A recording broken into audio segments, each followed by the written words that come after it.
Bu nyuwun pangapunten menawi kersa kula badhe ngaturaken panyuwunan. Loh, ana apa nduk ngomong wae aja sungkan-sungkan. Kula dipunaturi rencang kula sinau bebarengan wonten griyanipun rencang kula. Amargi benjang wonten ulangan sekolah. Rencang kula matur menawi kersa kula saged nginep sawanci. Nginep kuwi maksudmu turu ning kono to?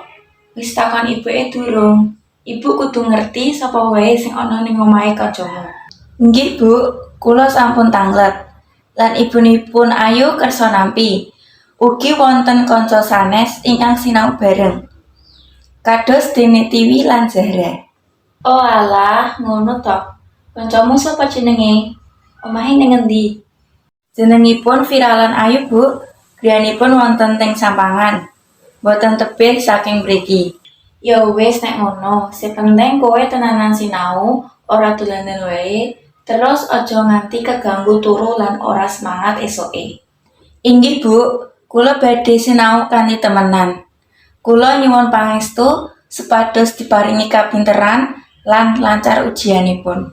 Muga-muga Gusti Allah maringi lancar ujianmu, aja lali ibadah, mangan cukup, lan kabar ibu mbek bapak yen wis tekan kono.